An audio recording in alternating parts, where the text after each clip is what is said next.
అందరికీ నమస్తే, welcome to ఆనోస్ kitchen. ఈరోజు దొండకాయ వేపుడు తయారు చేసే విధానం అండి. ఇది మనం సాంబార్ రసాలు పెట్టుకున్నప్పుడు కానీ పప్పు పెట్టుకున్నప్పుడు సైడ్ డిష్గా చాలా అంటే చాలా బాగుంటుంది.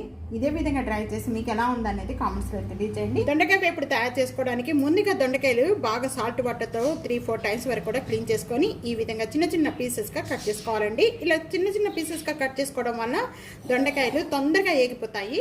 2 టేబుల్ స్పూన్ ఆయిల్ యాడ్ చేస్తున్నాను. బాగా కాగిన వెంటనే ఒక 1/2 టేబుల్ స్పూన్ జీరా, 1/2 టేబుల్ స్పూన్ ఆవాలు, ఒక ఎండుమిర్చి, ఒక పెద్ద ఉల్లిపాయ, 2 పచ్చిమిర్చి. కానీ ఉల్లిపాయ వేగుతూ ఉండగానే ఇక్కడ నేను కొద్దిగా కరివేపాకు తీసుకున్నానండి. ఉల్లిపాయ పచ్చి స్మెల్ పోయేంత వరకు కూడా బాగా వేయించుకోవాలి. ఇంకా వేపుడిని చాలా రకాలుగా తయారు చేసుకోవచ్చు. ఈ విధంగా తయారు చేసి చూడండి ఒకసారి, చాలా బాగుంటుంది.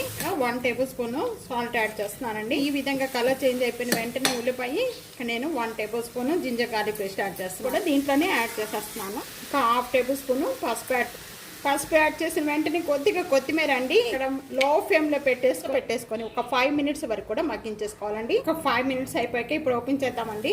ఈ విధంగా కలర్ చేంజ్ అయిపోయిన వెంటనే కూడా నేను ఇక్కడ ఒక 1/2 గ్లాస్ వాటర్ యాడ్ చేస్తున్నాను. కారం అనేది యాడ్ చేయొద్దండి. మళ్ళీ మూత పెట్టేసుకొని ఇంకొక 5 మినిట్స్ మగ్గించేసుకోవాలి. ఇప్పుడు ఓపెన్ చేద్దాం. ఈ విధంగా వేగిపోయిన వెంటనే కూడా ఇప్పుడు మనం కారం వేసుకోవాలి.